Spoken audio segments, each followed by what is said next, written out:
Bienvenida a África, Asia, Europa, Oceanía, América. A ese aplauso, esto está pasando en River, que ese aplauso se mantenga para recibir al resto del mundo. ¡Arriba! Muy bien. ¿Estamos listos, sí o no?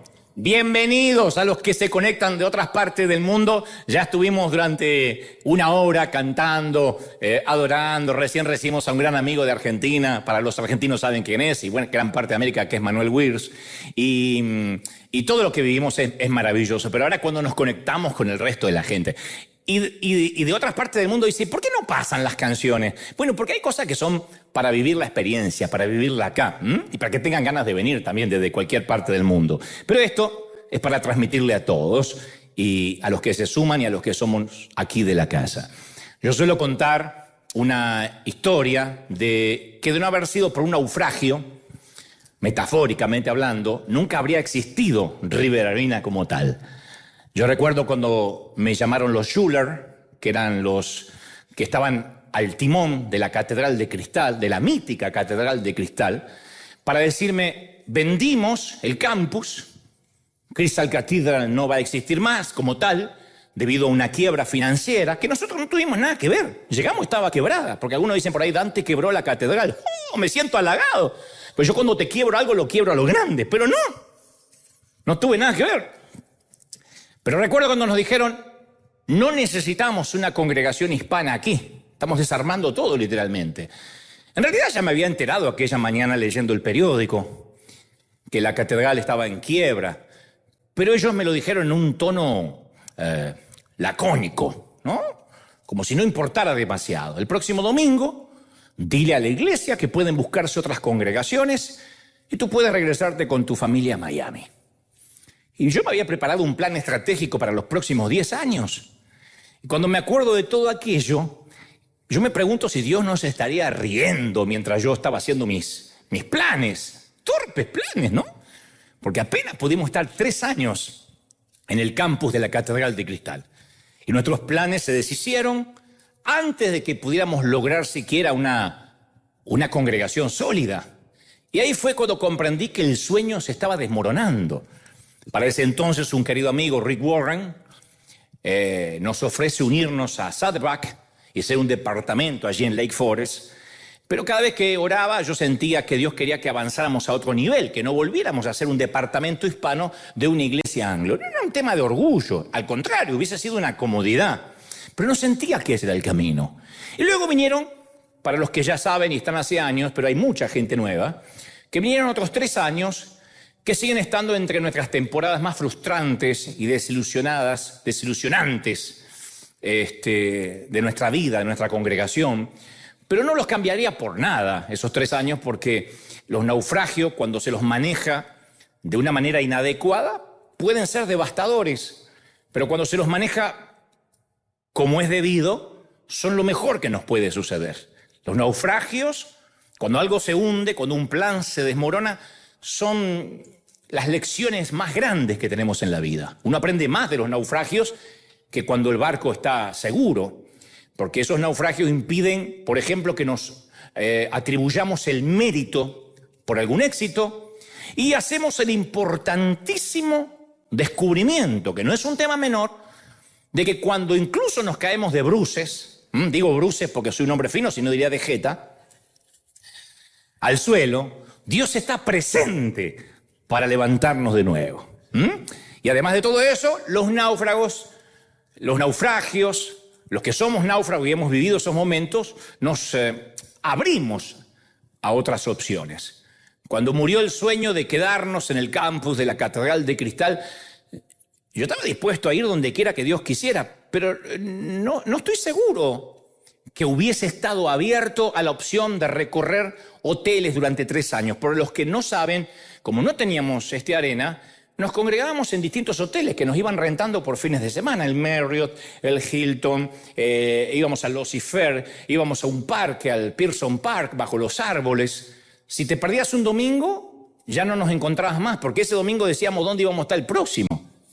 Y era comodísimo porque tenías que, por ejemplo, literalmente estacionar en Disneyland y venirte caminando, no mucho, hora y media a pie para llegar al sitio, ¿no? Pero nada de eso hubiese ocurrido si el barco de la catedral no hubiese naufragado. Aún tengo una gran cantidad de preguntas sin responder acerca de aquella temporada tan álgida, tan acerba, ¿no? ¿Será que Dios planeó aquella quiebra del campus? ¿O fue la ineptitud de los anglos que causó el hundimiento? Y yo tengo más preguntas que respuestas hasta la fecha. Pero de aquella experiencia salí con una nueva convicción, que a veces nos hace falta un naufragio para llevarnos a donde Dios quiere que vayamos. Yo creo en la planificación. De hecho, no planificar es planificar un fracaso. Tenemos que planificar. Nadie se sienta a construir una torre, dijo Jesús, si no tiene primero los materiales para terminarla, no sea que sea una torre a medio terminar. Pero cuando confiamos más en nuestros planes que en los planes de Dios, eso puede impedir que lo busquemos a Él y sigamos su verdadera voluntad. Y a veces nuestros planes tienen que fracasar para que triunfen los procesos, los planes de Dios que son mejores que los nuestros. ¿Qué le dice un ginecólogo, un obstetra, a una paciente, a su paciente embarazada, cuando ésta se queja de las náuseas matutinas o se queja del dolor de espalda, de cintura? Le dice, mami, esto es parte del proceso. Especialmente si es una mamá primeriza, que nunca se embarazó antes. Le dice, mami, esto es normal. Que no tengas náusea y que no te duele la espalda sería un problema.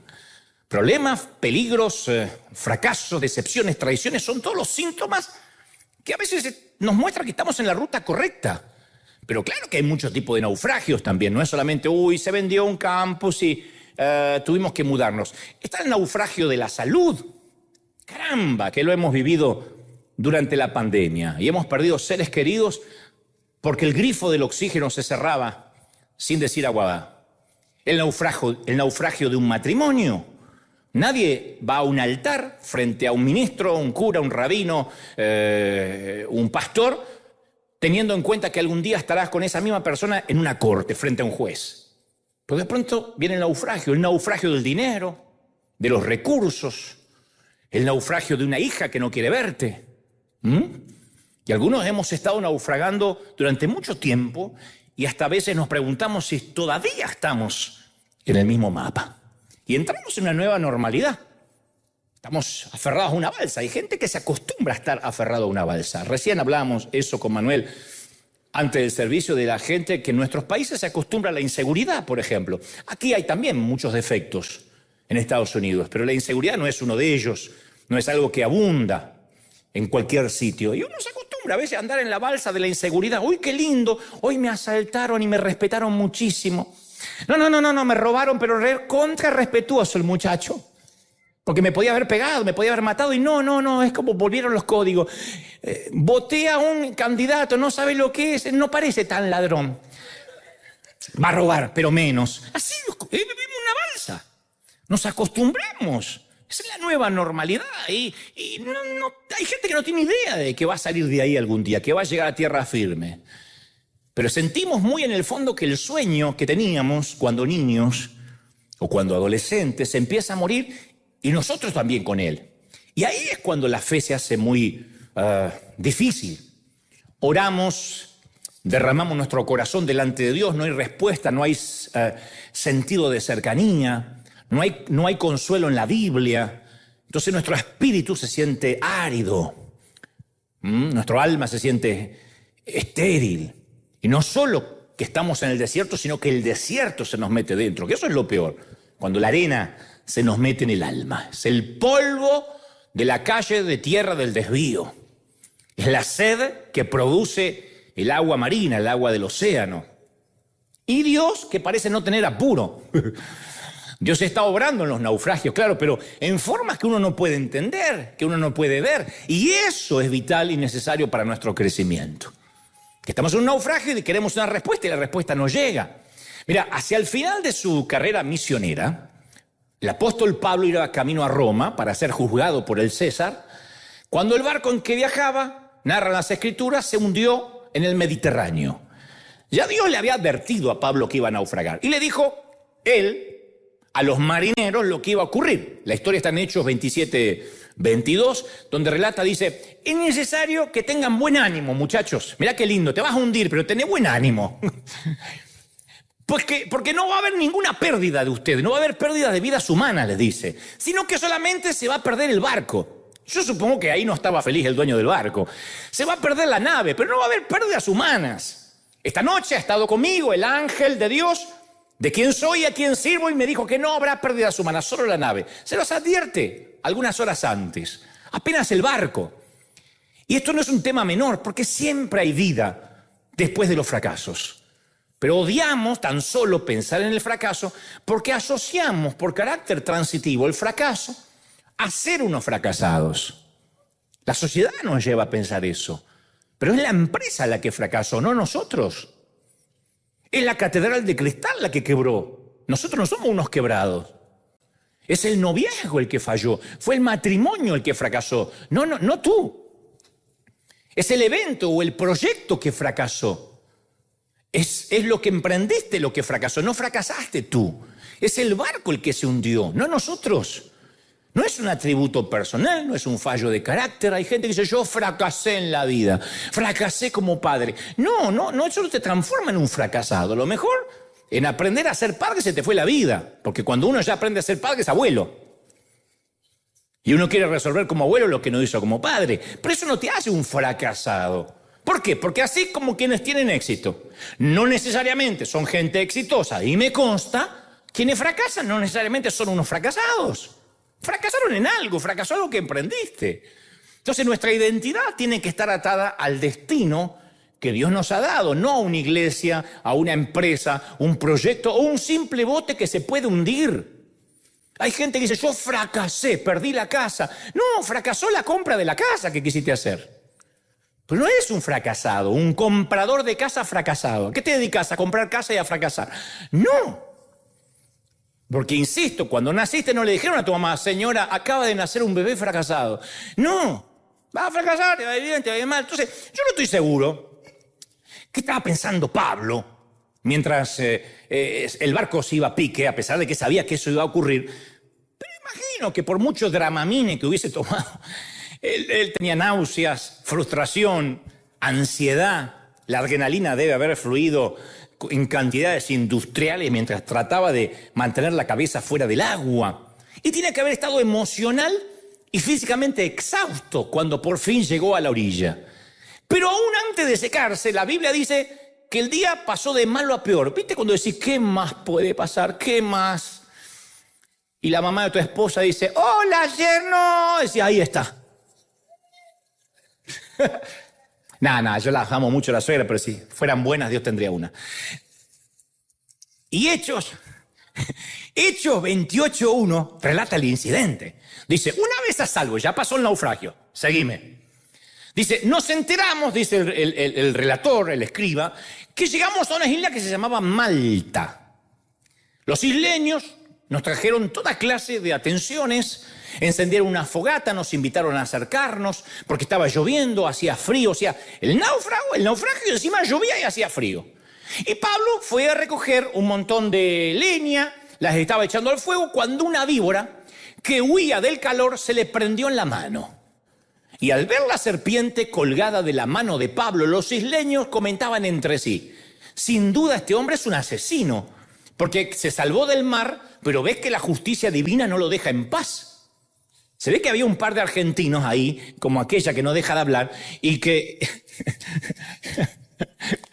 se ve que es un asesino, porque si no, se salvó del mar, pero se ve que le picó. ¡Qué manera de redefinir lo que es un mal día! Para mí, con el naufragio, yo hubiese bastado para clasificarlo como un mal día. Pero a ver, un naufragio, llueve, hace frío y encima una mordida de serpiente. Eso es ganarse la membresía permanente para el club de la mala suerte. Faltaba que venga un elefante y lo orine a Pablo, pobrecito. Pero Dios tiene una manera de convertir lo que parece la mala suerte en un progreso. Porque Él convierte los naufragios y las mordidas de víboras en sincronismos que terminan sirviendo para sus propósitos. Entonces el libro de los Hechos continúa diciendo, Pablo se sacudió la mano y la serpiente cayó en el fuego y él no sufrió ningún daño. Lo que se supone que además de de morder la víbora era venenosa, porque dice que la gente esperaba que se hinchara, que cayera muerto de repente, pero después de esperar un buen rato y de ver que nada extraño le sucedía, cambiaron de parecer y decían, este debe ser un dios. Así es la gente. Así es la gente. Así somos nosotros con Messi. Y ustedes con Chicharito. Ay, es un genio, bla, bla, bla. Y el día que no hace ningún gol, hoy está poco iluminado, Messi, no sé qué le pasa, tiene el pecho frío, te da ganas de matarlo. ¿Cómo puede ser de un dios a Satanás y de Satanás a un dios? Bueno, pero cerca de allí, dice Hechos, había una finca que pertenecía a un tal Publio. Era el funcionario principal de la isla, una suerte de intendente, de alcalde. Dice, y este nos recibió en la casa con amabilidad, nos hospedó durante 3 días. El padre de Publio estaba en cama, enfermo con fiebre, y Pablo entró a verlo y después de orar le impuso las manos, se sanó. Como consecuencia, los demás enfermos de la isla venían y eran sanados, y después de eso nos colmaron de regalos, de atenciones, nos proveyeron todo lo necesario para el viaje. Entonces, voy a permitirme decirte esto.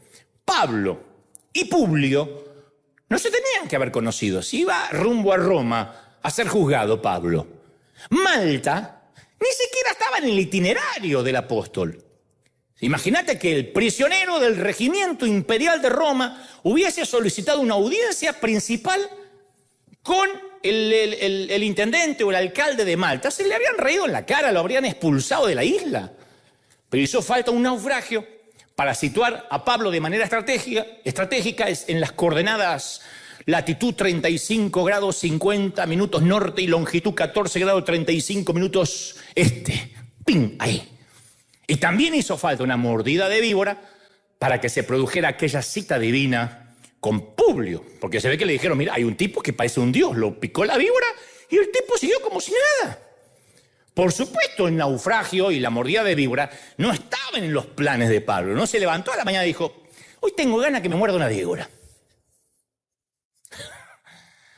Pero Dios usa un naufragio y la mordida de una víbora para poner en marcha un avivamiento, una revolución que abarque toda la isla.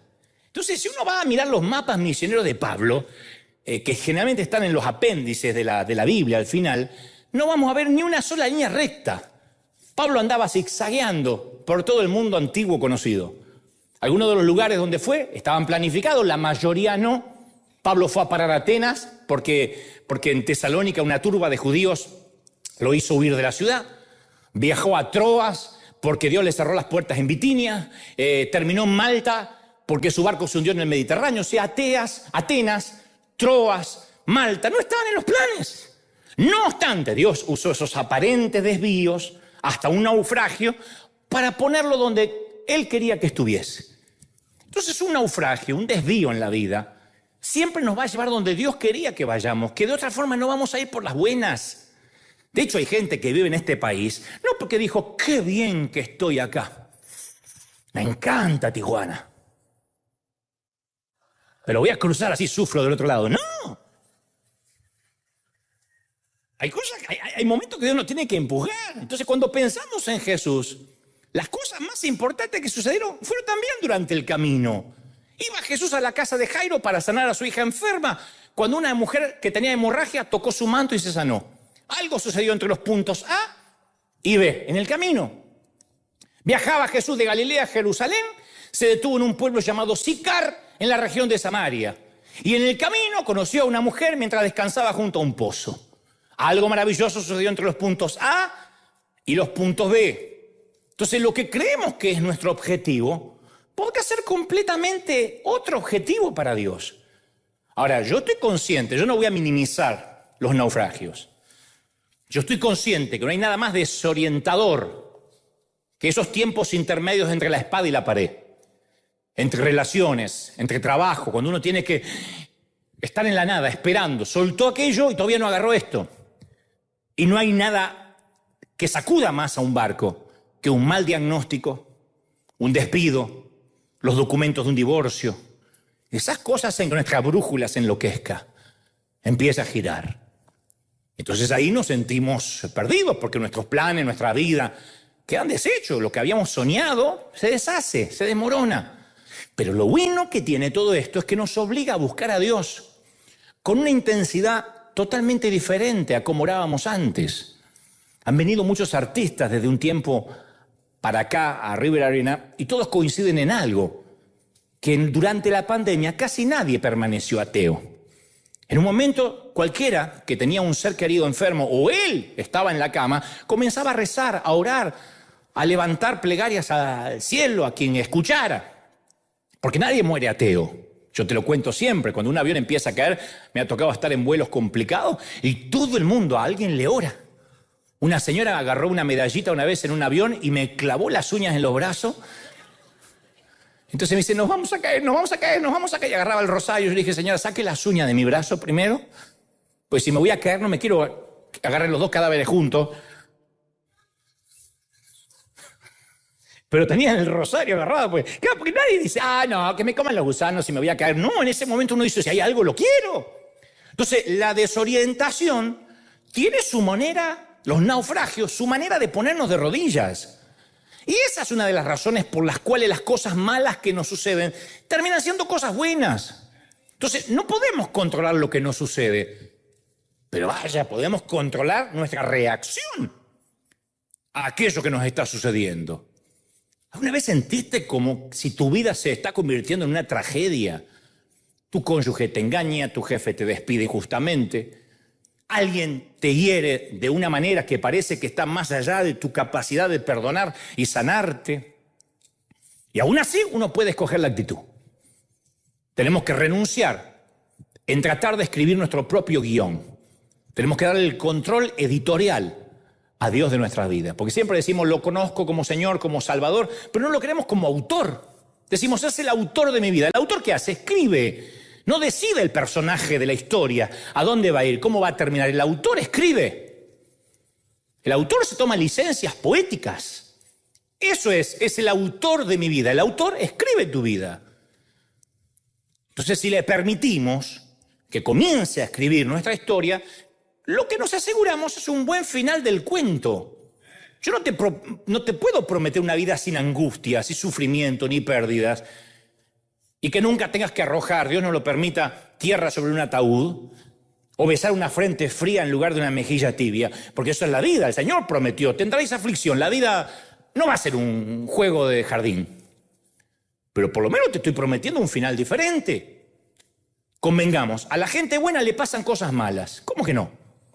Sería una falacia decir, ¿por qué durante la pandemia murió gente tan buena? ¿Y por qué a la gente buena le agarra COVID, le agarra resfrío, la viruela del mono?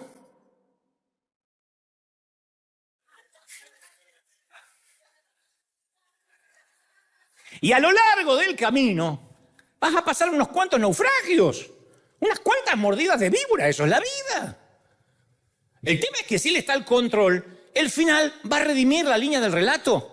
El muchacho de la película siempre va a ganar. La muchacha de la película siempre va a terminar feliz. El autor va a hacer que nuestro final sea feliz. Va a ser una vida de cuentos. Te lo prometo, gente. Te cuento algo más.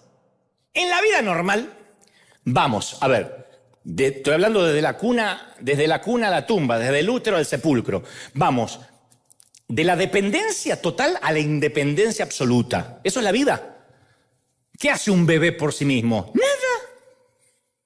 Cualquier otro bebé del reino animal, vos fíjate cuando nacen las jirafas, cae la tipa, hace así y se va caminando al shopping. Impresionante.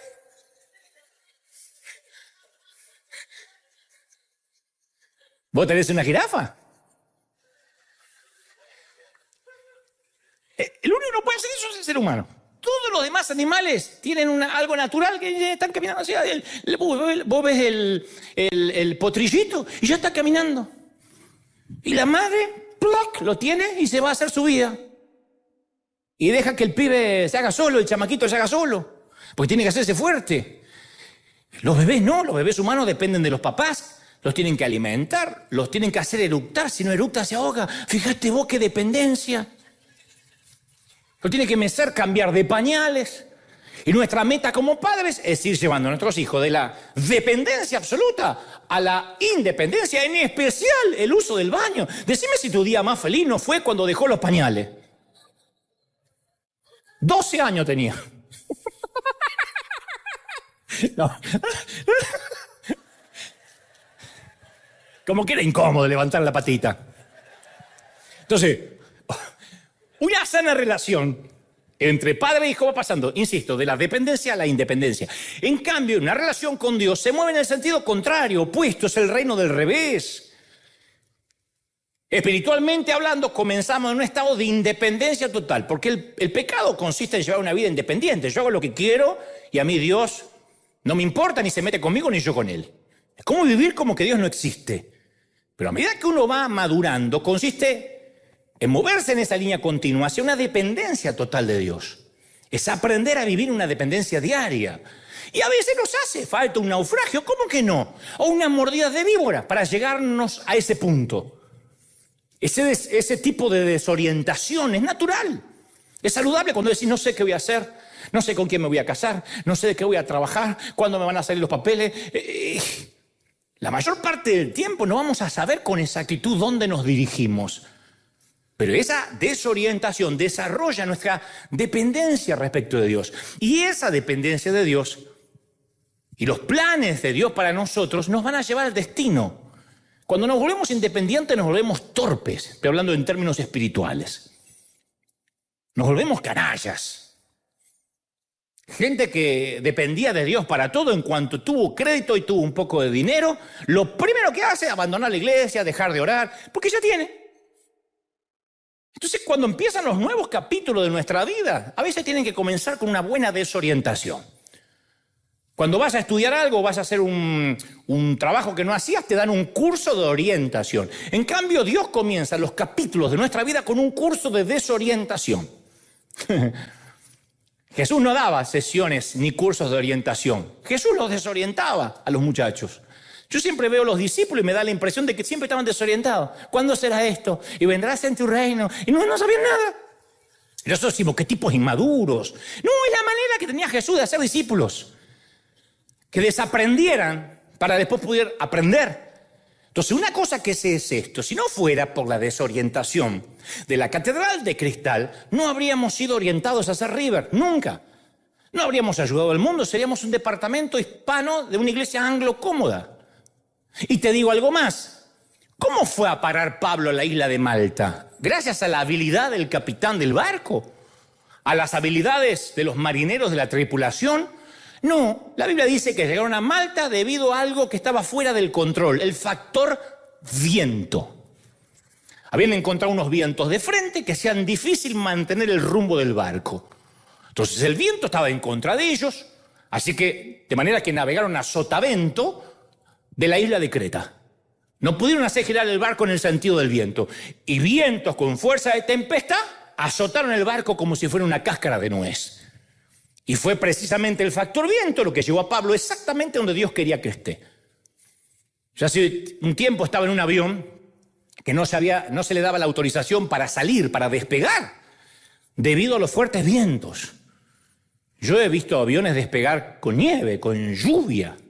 Pero había viento y el piloto informó que debido a las normas de aeronavegación no podía despegar si el viento soplaba con una velocidad de 30 nudos o más. ¿Cuántos son 30 nudos?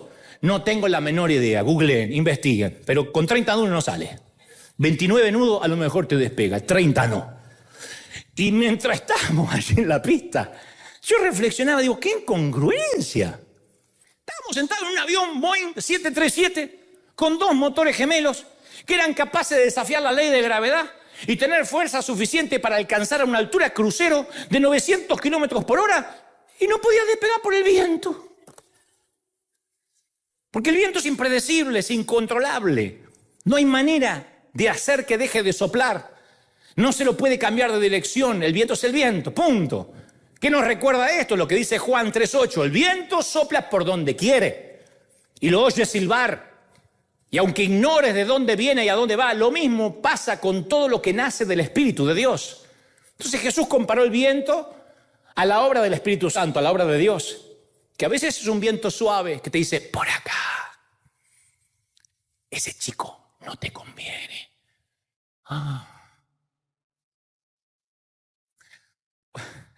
Otra vez es un viento de frente. ¡Cortalo al vago este, cortalo! Otra vez es un viento que sopla en las espaldas, un viento de nalgas, que emprendes algo y te empuja, ¿no? El secreto es reconocer la dirección del viento y reaccionar de acuerdo a eso. Para eso se exige una sensibilidad continua. Entonces, en lugar de estar frustrado, gente, a base de pelear contra el viento, hay que valorar el hecho que algo incontrolable, impredecible, nos va a llevar donde Dios quiere que vayamos, que hay cosas que no las podemos controlar. Eso es la madurez. Señores, madurar es darse cuenta que hay cosas que no están en nuestro control. ¿Qué impotencia tuvimos especialmente durante el 2020? ¿Qué impotencia? Nada estaba bajo nuestro control. ¿Qué se puede hacer para no contagiarse? Nada. Quedarse en casa. ¿Y cómo hago para comer y trabajar? Pero por lo menos te morí de hambre, pero sano adentro. Impotencia. Claro, los naufragios son temibles. Las mordidas de víboras son dolorosas. Yo no tengo idea de dónde estaría ahora de no haber sido por algunas desviaciones divinas en mi vida. Y doy gracias a Dios que una vez me despidieron como gerente de ventas de una casa musical llamada ProMúsica. Porque hoy sería, con el mayor respeto que me merece cualquier oficio, un vendedor gris en algún lugar. Hoy estoy feliz que en algún momento la televisión abierta de mi país me cerró las puertas. Estoy feliz que algunos pastores amigos de Argentina, muy amigos, me amenazaran que si me atrevía a fundar una iglesia en Buenos Aires, dejaban de hablarme. Estoy feliz. Y estoy más feliz aún que la catedral de cristal nos enviara a deambular por el desierto. Porque los naufragios, las mordidas de víboras, son lo que hacen lo que somos. Esas heridas te trajeron hasta acá. Estas heridas de la vida, no la apendicitis, esa no, las otras. Son las historias que nos encanta contar más tarde en la vida y que algún día vamos a sentar a un nieto y le vamos a decir, yo te voy a contar. Y como siempre, como todo argentino, le vamos a agregar algunas cosas que no pasaron, pero le vamos a contar. No tenían que aplaudir eso, ¿eh? A mí me parece que algunos estamos más interesados en conocer la voluntad de Dios que en conocer a Dios. Eso es lo que crea un cortocircuito espiritual. Pues no se puede cumplir con la voluntad de Dios si no se tiene el corazón de Dios. Y acá entran en juego los naufragios y las mordidas de víbora. Porque no solo nos llevan donde quieren que vayamos, donde Dios quiere que vayamos, sino que nos ayudan a convertirnos en quienes Dios quiere que seamos. En esa persona que Dios quiere transformarnos. Él quiere que dependamos de Él. No es el fin, sino el proceso el que glorifica a Dios, el proceso. Durante el primer año de la catedral, me desanimaba mucho viendo la asistencia de la gente. No era raro comenzar, todos venían tarde, ya gracias a Dios se murieron todos los que estaban, pero todos venían tarde. Porque era gente adulta, ya, no que yo los maté, ya estaban viejitos. Pero era raro comenzar con 30, 40 personas. La catedral, para los que no la conocieron, es un sitio espantoso en cuanto a acústica, es toda de vidrio. Por eso la gente que se casó en una catedral no sabe lo que hizo. Así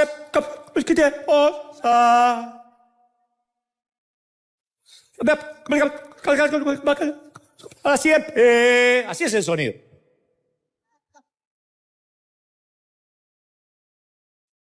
¿Ya? Y hay gente que se fue de la catedral y no se casó. Por eso cuando se quiere divorciar no encuentra los papeles, porque dice, no alcanzó el padre a decirte nada. Y yo recuerdo que salí de la catedral y ¿cómo? Y había 30, 40 que me miraron así. Y yo cerraba los ojos durante la adoración porque era deprimente verlos. Y yo descubrí que si no podía disfrutar la labor de pastorear 40 personas, 50, 100, era probable que no iba a disfrutar la labor de pastorear miles más tarde. De manera que tomé dos decisiones. Decidí que iba a hacer lo mejor que pudiera hacer en cada etapa de la vida y que iba a disfrutar del viaje. No sé cuántas habrán sido las desviaciones de tu vida. Tampoco sé cuáles son los retrasos y los naufragios que te ha tocado vivir, los infortunios. Tal vez tu vida dio unos giros inesperados. Tal vez sientes que tus sueños se desviaron, se retrasaron y la vida no transcurrió conforme tu plan. Y yo puedo sentir tu frustración y Y a ver, la comprendo tu frustración profundamente. Yo estoy minimizándola. Pero esa es la esencia de la vida, de la aventura. Ahí es cuando uno aprende a disfrutar el viaje. Un día a la vez. No hay otra cosa que vivir un día a la vez. El que no lo aprendió, insisto, durante el 20 y el 21, no aprendió nada. Yo no necesito, fuera de broma, la viruela del mono ahora para aprender a vivir un día a la vez. Un día a la vez. A salvo por hoy. En ese reducto, en esa cápsula de tiempo, el mañana, como digo siempre, murió mientras dormías, el futuro no te pertenece, no puedes celebrar los logros de mañana, ni llorar las tristezas del mañana, y lo de ayer ya pasó. Tú eres el que decide, un día a la vez. Dios le proveyó a los israelitas el maná, que era un pan que caía del cielo, una suerte de pan que caía del cielo, una ración diaria con los nutrientes necesarios para subsistir. Lo suficiente para el día. A los que recogían mucho se le ponía pútrido. Y les dio una curiosa orden: nadie guarde nada para el día siguiente. ¿Por qué Dios nos proporciona siempre lo suficiente? ¿Por qué habría de prohibir que se guarde lo que sobre? ¿Qué tiene de malo tener un poco de iniciativa y guardar un poco de maná para la siguiente semana? Frisé un poco de maná para hacer arepas de maná por si no tenemos nada que comer. Para hacer burritos al pastor de maná. Porque el maná les aseguraba que dependían de Dios. Y él quería cultivar esa dependencia diaria. Y nada cambió hasta el día de hoy. ¿No es esto lo que aprendemos en el Padre Nuestro? El pan nuestro de cada día, dánoslos hoy. Es eso lo que aprendemos. Hoy es el pan de hoy. Entonces nosotros queremos que Dios nos provea para la semana, para el mes. Lo único que quiero es pagar las tarjetas. Con que tenga una casa ya está. No. Él quiere que nosotros vayamos de rodillas todos los días, en una dependencia total. Porque Él sabe que a muchos, si les da mucho, dejan de confiar en el proveedor y comienzan a confiar en la provisión. No me digan que no. No me digan que no. Confían en la provisión y no en el proveedor. No, es que yo no tengo tiempo para ir a la iglesia ni para orar porque me salió un trabajito allá. ¿Quién te piensa que te da la salud para poder agarrar el trabajito? Mañana te levantas, te agarra una ACV, un derrame cerebral y se acabó el trabajito de los $20 que vas a hacer extra. Se acabó. Entonces, cuando uno empieza a confiar en la provisión y se olvida del proveedor, es la búsqueda de autosuficiencia, que es la expresión sutil de la naturaleza pecaminosa que tenemos. Es el deseo de llegar a un punto donde no necesitemos a Dios. Creemos que Dios nos provee además para poder depender menos de Él.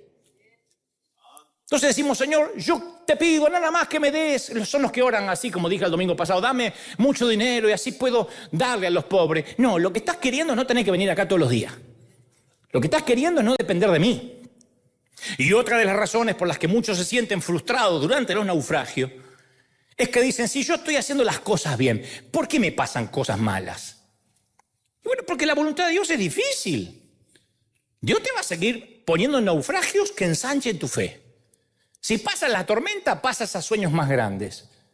Y la vida, ya te lo voy a decir, la vida te va a llevar cada vez a desafíos más grandes.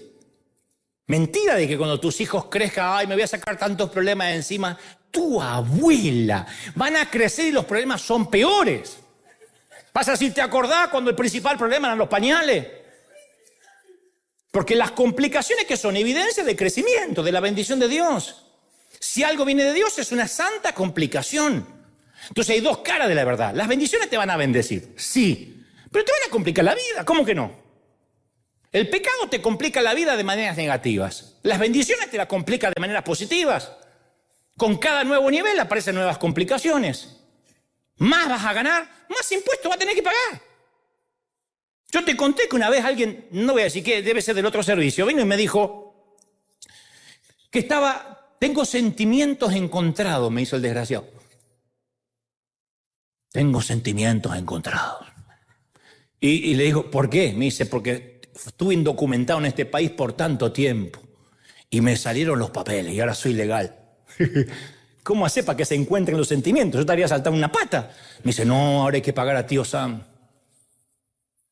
Son muchísimos impuestos. Condenado. ¿Qué quiere ser legal sin pagar? Como me dicen algunos pastores amigos, ay, qué lío que deben tener ahí con el estacionamiento. Yo no quiero esos problemas. Sí, por eso tenés 3 todavía. Entonces, mi misión acá es consolar a los afligidos y afligir a los flojos. Afligirlos, meterlos en problemas, complicarles la vida. Entonces a veces oramos nosotros sin tener en cuenta las ramificaciones de la oración. Cuando oramos que Dios nos regaló que nos regale la arena, la vida se nos hizo más complicada. Era más cómoda cuando había 50, yo decía, vendé, si predicaba mal, no sabía, porque decía, toca esta noche. Era menos complicada, dependíamos de los gringos. Entonces, a medida que Dios bendijo Rivera Arena, hemos tenido que ir teniendo en cuenta el precio. Entonces, mientras mayor sea nuestra responsabilidad, nuestra persistencia, más hay que trabajar. Entonces, llega un momento que después de orar, tenemos que comenzar a hacer algo con lo que oramos, con aquello que hemos pedido. Y te cuento algo más para culminar. Uno de los milagros más extravagantes de la Biblia, además de esto del naufragio, que a mí me sorprende cada vez que lo leo, es un asna, una burra parlante. No es el burro de Shrek. Antes de eso tuvo una bisabuela que habló. Un tipo llamado Balán se dirige a Moab porque le habían pagado al tipo para que maldiga a los israelitas. Y mientras que va por el camino se le atraviesa un ángel a la burra. Balán no ve el ángel, la burra ve el ángel. Y el asna le salva la vida 3 veces a Balaán, deteniéndose. Pero Balaán se siente frustrado con la torpe asna. Entonces abre la boca, y la burra abre la boca, lo mira. Eso te digo, es un paso de comedia. Esto es shakespeariano.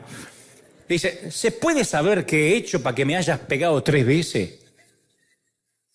¿Sabés cuál fue la respuesta de Balaán a aquella burra que le salvó la vida 3 veces? Dice, te has venido burlando de mí. Si hubiera tenido una espada en la mano te habría matado de inmediato. Le habla y la amenaza a la burra. Yo no sé quién de nosotros sabría cómo responderle a un animal doméstico que de pronto te empieza a hablar. Viene el perro y te dice, ya es la hora de comer, macho, ya está. Hablaba, sí, pero como nunca tuve hambre.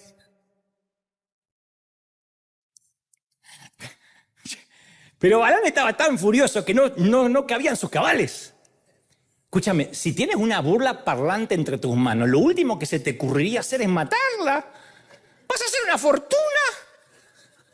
Olvídate lo que te van a pagar como profeta. Podés montar un espectáculo en Las Vegas.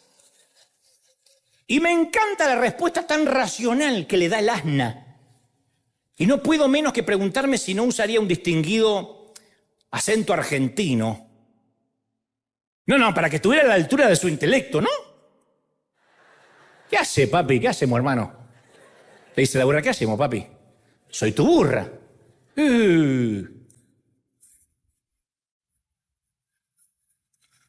Me cabalgaste desde que me tenés hasta hoy. ¿Y yo alguna vez te fallé? ¿Te fallé, papi? ¿Yo me porté mal con vos? No, porque hay una versión que descubrieron de que pudo haber sido la primera argentina.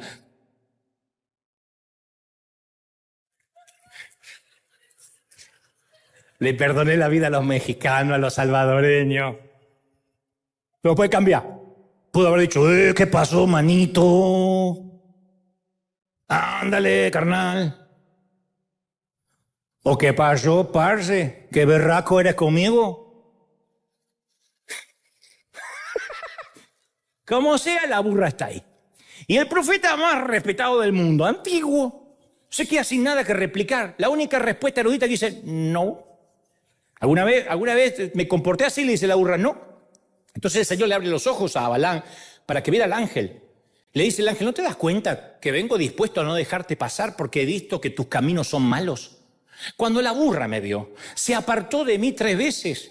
De no haber sido por tu burra, estarías muerto. Y la burra seguiría viva. La burra tenía más claro la voluntad de Dios que él. No, porque lo entendió. Y a veces nos ponemos tan furiosos cuando no podemos llegar a donde queremos. Detestamos los naufragios, detestamos los desvíos. Son frustrantes, confunden. Pero nos llevan donde Dios quiere que vayamos. El verdadero milagro de esta historia de la burra no es que no lo dejó pasar. Es un Dios que lo amó tanto para interferir en su camino cuando iba por el sitio equivocado. Esos son los milagros que no queremos, pero son los que necesitamos.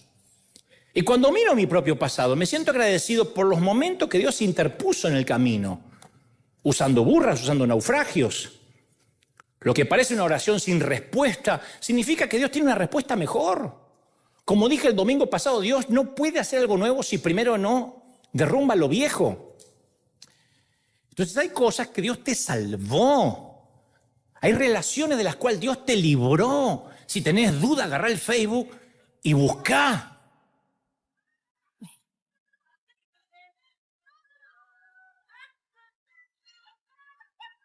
No hay que nada.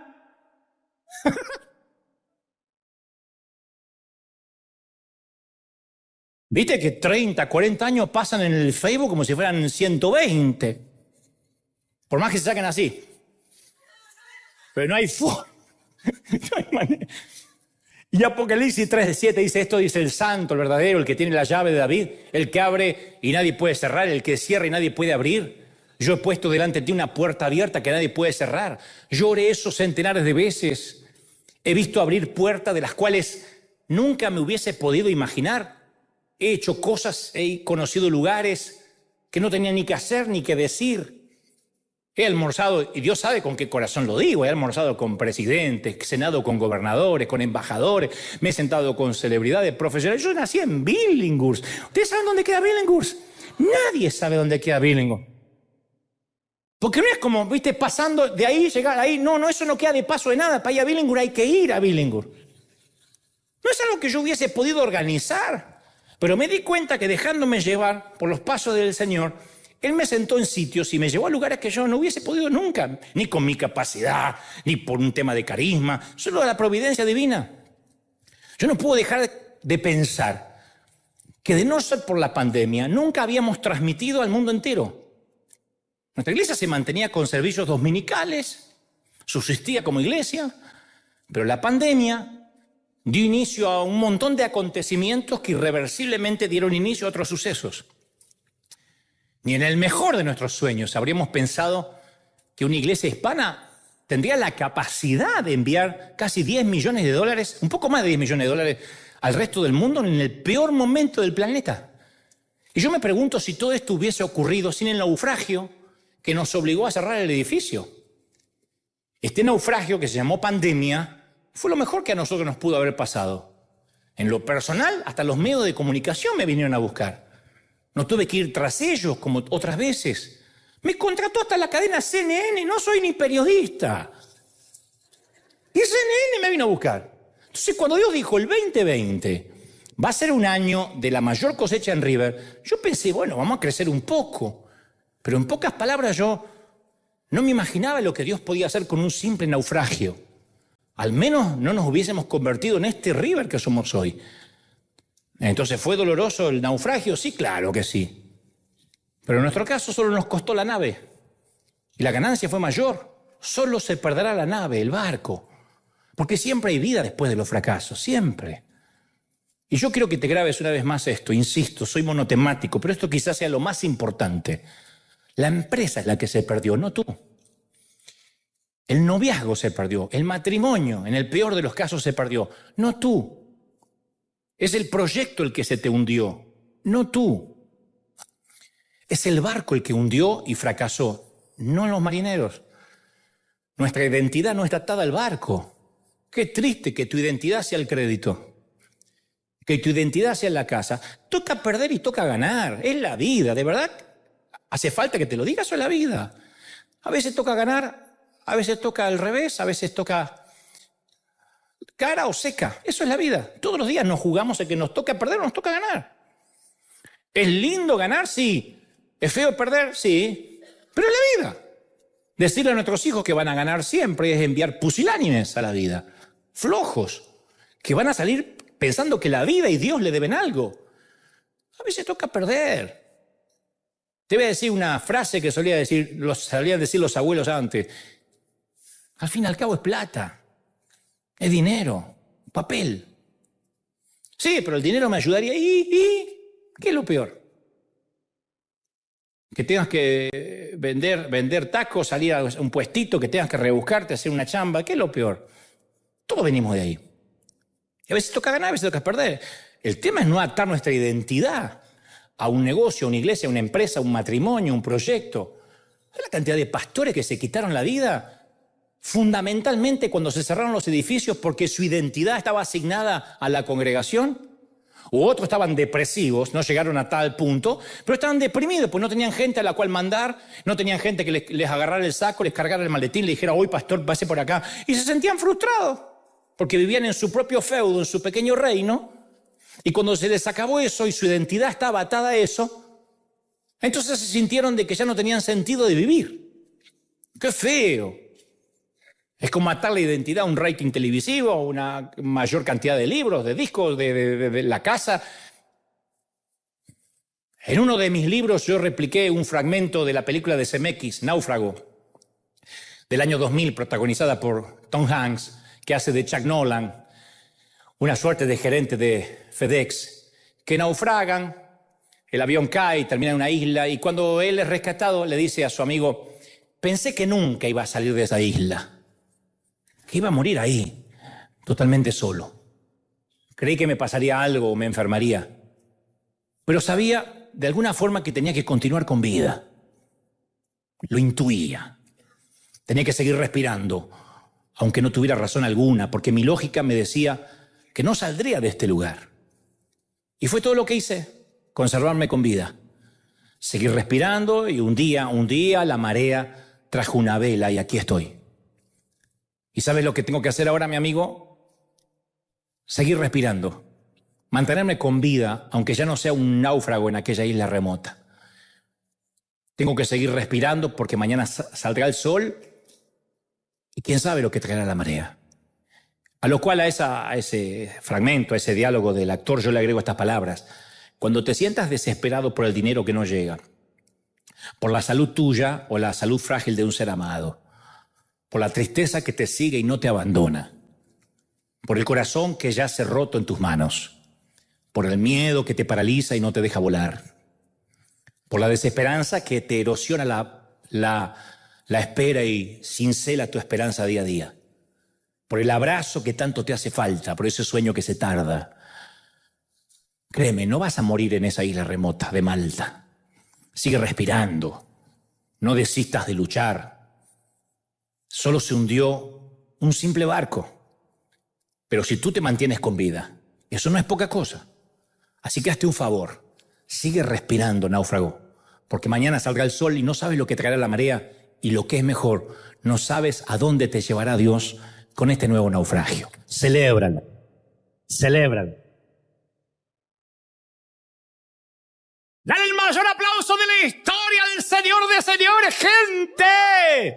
No, ese aplauso tiene que ser de los náufragos de River. ¡Hemos sobrevivido! ¡Hemos sobrevivido! Arriba, que se escuche en todo el continente. Que se escuche de México a Tierra del Fuego. Somos sobrevivientes, somos indestructibles, Dios está con nosotros, náufragos queridos. Alguien tiene que celebrar más que eso, fuerte. Alguien tiene que celebrarlo. ¡Yeah!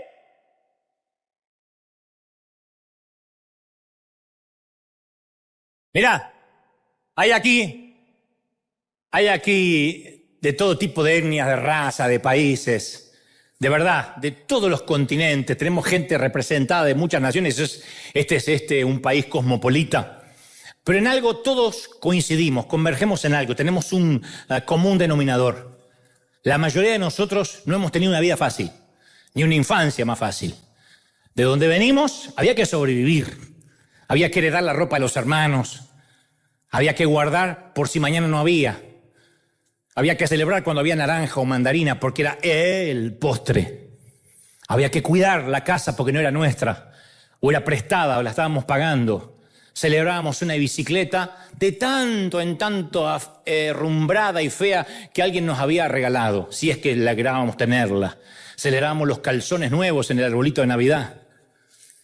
Y era una alegría doble si el calzón era de Spider-Man o de Batman. Pero eso era todo. Los perros que teníamos eran raza perros, ¿se acuerdan? Cruzado con lo que le agarró a la noche. Y como digo en el programa de televisión, éramos felices, no nos damos cuenta. Algunos ni nos damos cuenta que éramos pobres, pero era la vida y nos forjó y nos hizo fuerte. Y algunos de ustedes cruzaron la frontera. Algunos lo hicieron legalmente, otros no. Bendito sea el coyote que te bendijo. Y llegaste. Pero no llegaste a robar nada, llegaste para pelearla. A pelearte con la vida. A tener 2, 3 trabajos para parar la olla. Porque aquí uno no se puede colgar del cable y del gas. Y acá uno tiene que pagar.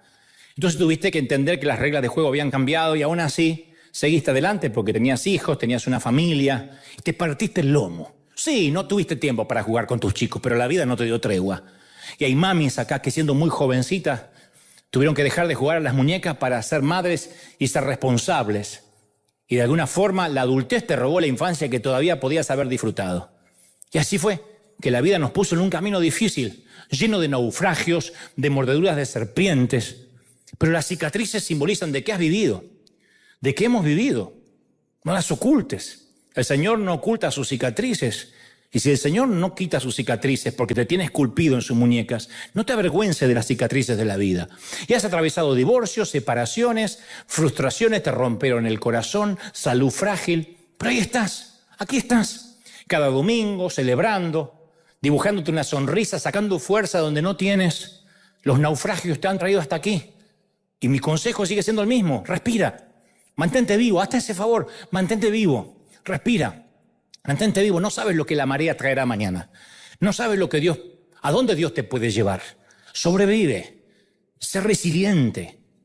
No dejes de luchar. No te entregues. No bajes los brazos. No te rindas. Todavía no suena la campana, Rocky. No te rindas. Y mientras que no escuches la campana, sigue peleando. Un round más. Sigue peleando. Un round más. Sigue peleando. ¿Tú lo crees? ¿De verdad que lo crees? Repite conmigo, fuerte, todo. Diga, Señor Jesús, entra en mi corazón, cambia mi vida, transfórmame. Gracias por perdonarme, fuerte, por darme una oportunidad, por el naufragio. Te amo, Señor. Amén. Mantengan la mano en alto. Padre, yo bendigo a esta cuna de campeones, a estos obreros de primera línea. He transmitido, Señor, lo que creo me has dicho que diga a sus corazones. Yo los bendigo a las mamis, a las papis, a los papis, a los hijos, a los abuelos. Te bendice el Señor. Vamos, te bendice. Los que sepan orar o sepan qué decirle al Señor, háganlo ahora. Levanta las manos y dile, Señor, yo me voy con nuevas fuerzas, con nuevas energías. Yo sé que vendrán tiempos difíciles, pero sé que mi final va a ser un de cuentos. Mi final va a ser un final de película, cinematográfico, porque Dios pelea mis batallas. Yo te bendigo. Yo digo que los naufragios te bendicen más. Te lleve Dios con vientos a favor.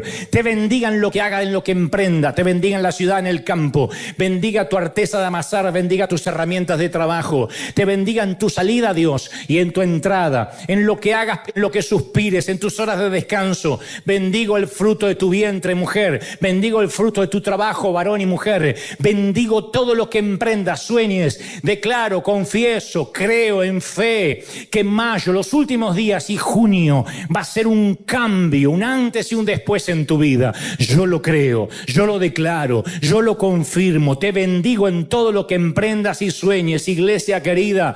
Dios te guarde, Dios te llene, y a los que miran de otras partes del mundo, chau, firmes como talón de oso. No afloje, los mejores días están por venir. Chau, Dios los bendiga a todos y dale el mayor aplauso.